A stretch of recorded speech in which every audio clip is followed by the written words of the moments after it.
In the cold, primordial void, long before the age of man, there was only the vast, brutalist hall of the Titans.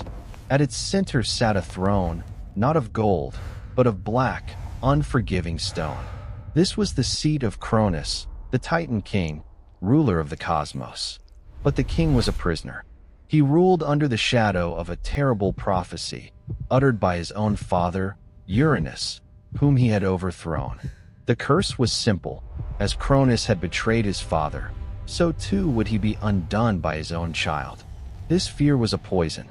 It drove Cronus not to wisdom, but to madness. He would defy fate, no matter the cost.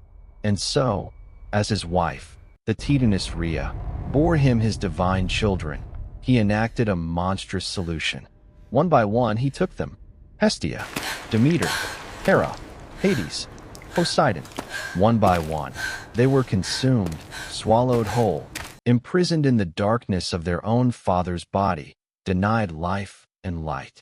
Rhea, broken by grief, watched this horrifying cycle repeat, her heart hardening with each child lost. But when her final child, Zeus, was born, her grief turned to resolve. She would not allow this last light to be extinguished.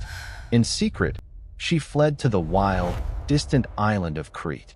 There, in a hidden grotto, the child was born.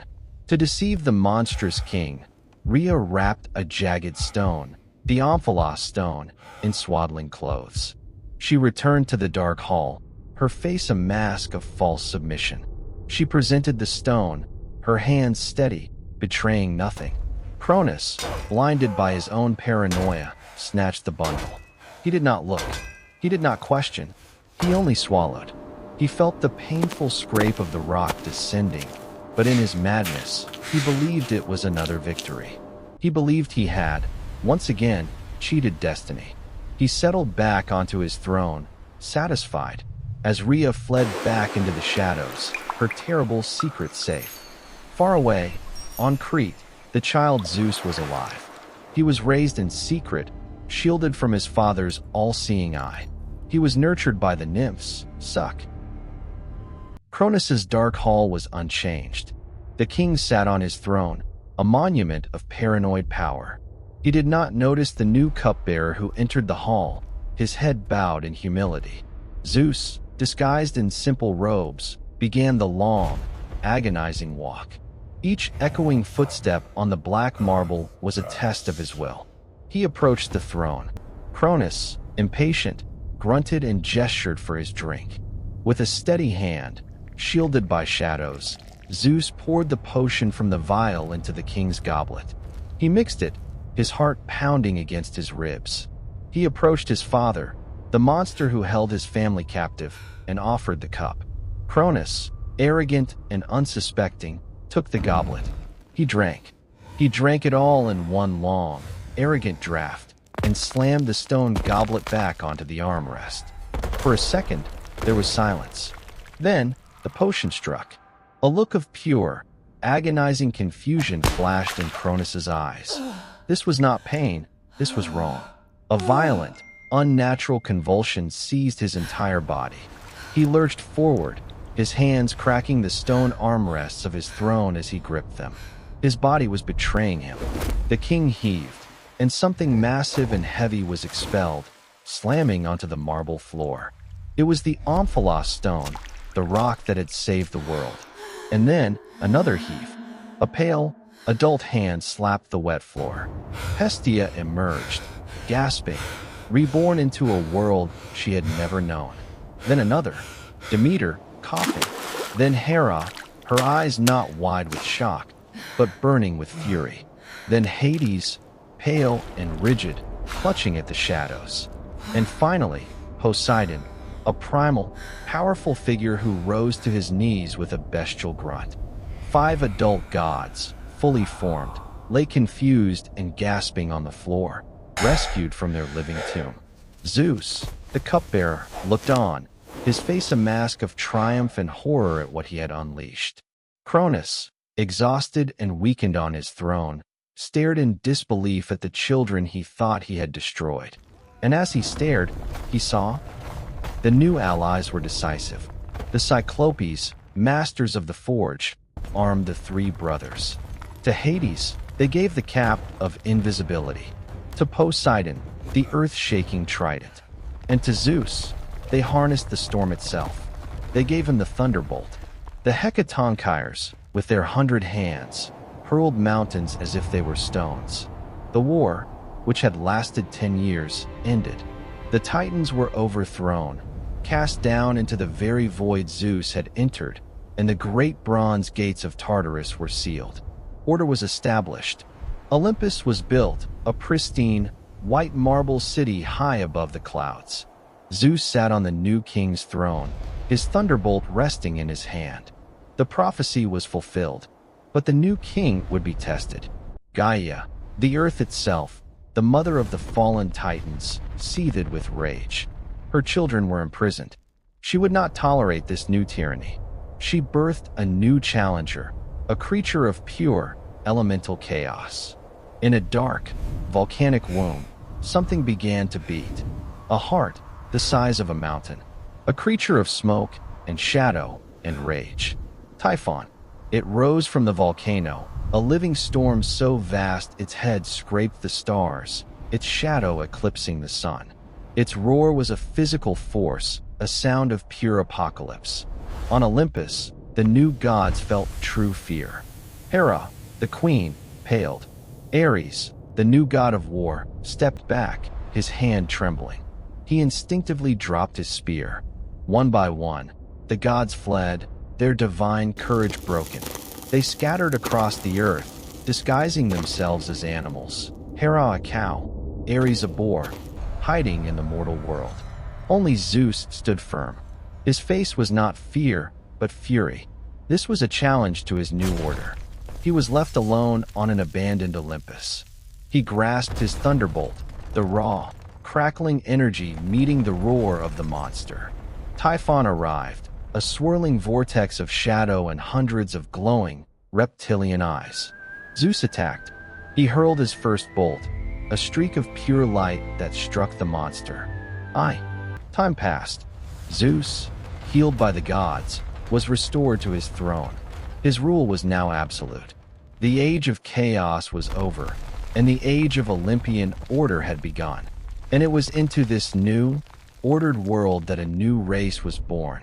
The Titan Prometheus, who had fought with Zeus in the Great War, was a different kind of god. He was not concerned with power or thrones, but with creation. On the banks of a river, he took handfuls of rich clay, and with gentle, loving hands, he sculpted a new form. He breathed life into it, and the first man was born. It was not the violent, chaotic rebirth of the gods, but a quiet, innocent awakening. Prometheus looked at his creation, and he loved it. But mankind was weak. They huddled in the dark, their small, dying fires no match for the cold. They shivered, afraid of the dark. Zeus, from his high throne, looked down. He did not see children to be loved. He saw servants to be ruled. He saw a flawed, weak creation. This difference in perspective came to a head at Mycone, at the first sacrifice. Prometheus, wishing to protect his creation, devised a trick. He prepared 2 piles for the gods. In one, he hid the best meat under a lining of gristle and hide. In the other, he hid the useless bones, but covered them in beautiful, glistening fat. Zeus, the all-knowing, was asked to choose. He chose the pile that looked the most appealing. When he plunged his hand into the fat and found only worthless bones, he was not amused. It was not the food, it was the deception. It was defiance.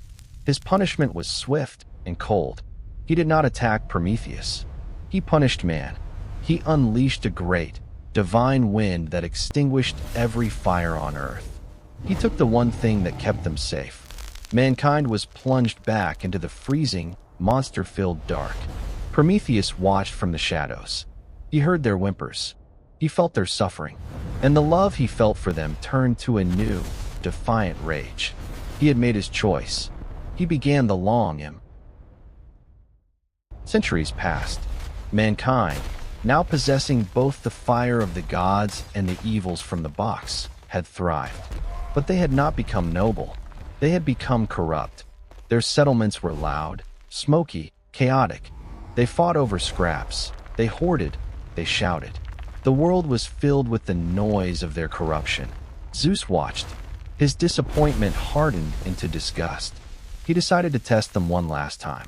He disguised himself as a weary traveler and visited the hall of King Lycaon, a man infamous for his brutality.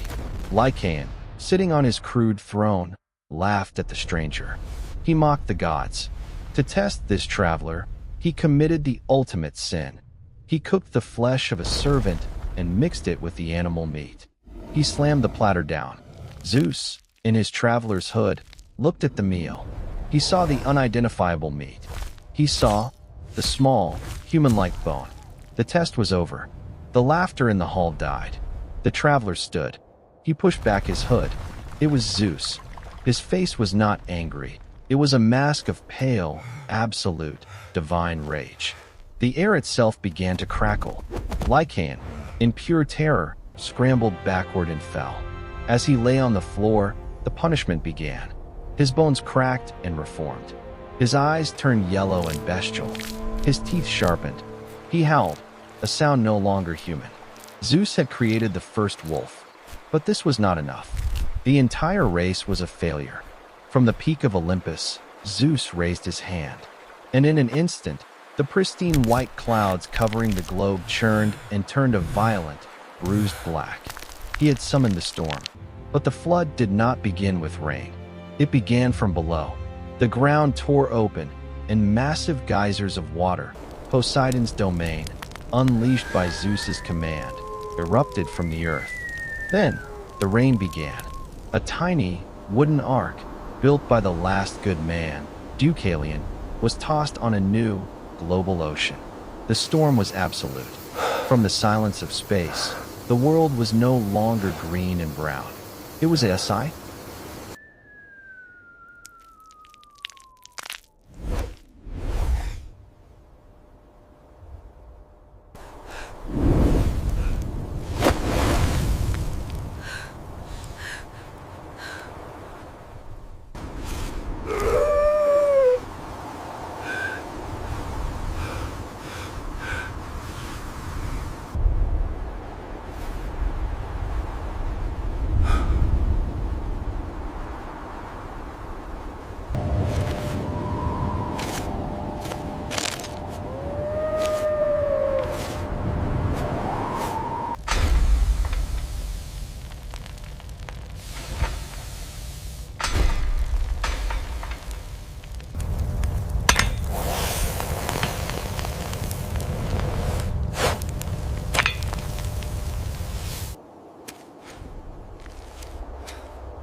men, back off! Hey, you hurt me! I said give it here!